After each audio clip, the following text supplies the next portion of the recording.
Hello everyone, আসসালামু আলাইকুম। আজকে আমি আপনাদের সাথে শেয়ার করব মুড়ি দিয়ে মজাদার নরম তুলতুলে মিষ্টি। বাসায় মুড়ি থাকলে অনেক সময় কিন্তু দেখা যায় নষ্ট হয়ে যায়।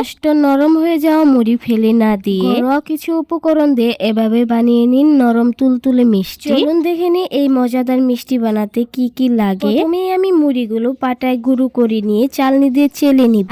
যদি বাসায় ব্লেন্ডার থাকে তাতে গুঁড়ো করে নিবেন। এবার গরম কড়াইয়ে দিয়ে দিব হাফ গ্লাস দুধ। দুধে বলক আসলেই দিয়ে দিব মুড়ির গুঁড়া। দেওয়ার সাথে সাথে চুলা অফ করে ভালোভাবে নাড়াচাড়া করে সুন্দর একটা ডো বানিয়ে নিব। এবার একটা ডিম ভেঙে ভালোভাবে মিশিয়ে নিব। তাতে এক প্যাকেট গুঁড়া দুধ দিয়ে ভালোভাবে মিশিয়ে নিব। মিশিয়ে নেওয়া হয়ে গেলে দিয়ে দিব হাফ চামচ বেকিং পাউডার আর দিয়ে দিব হাফ চামচ ভ্যানিলা এসেন্স। সবগুলো ভালোভাবে মিশিয়ে 10 মিনিটের জন্য ঢেকে রাখবো। আর এই 10 মিনিটে আমি চিনি দিয়ে শিরা বানিয়ে নিব। 10 মিনিট পরে মিষ্টির ব্যাটার থেকে হাতের ঘি মাখিয়ে গোল গোল ছোট ছোট মিষ্টি বানিয়ে নিব। আপনারা মিষ্টিগুলো যে কোনো সাইজের বানাতে পারেন। এবারেই বানিয়ে রাখা মিষ্টিগুলো গরম তেলে ভেজে নিব। সবগুলো মিষ্টি ব্রাউন গোল্ডেন করে ভাজতে হবে। এক্ষেত্রে চুলার আঁচটা কমিয়ে দিতে হবে। আমি সবগুলো মিষ্টি ভেজে প্লেটে তুলে নিলাম। এবারে সবগুলো মিষ্টি চিনি শিরাতে দিয়ে দিব। মিষ্টিগুলো চিনি শিরাতে আমি 5-6 ঘন্টা রেখে দিব। শিরায় মিষ্টি রেখে দেওয়ার 5 ঘন্টা পরে মিষ্টিগুলো ঠিক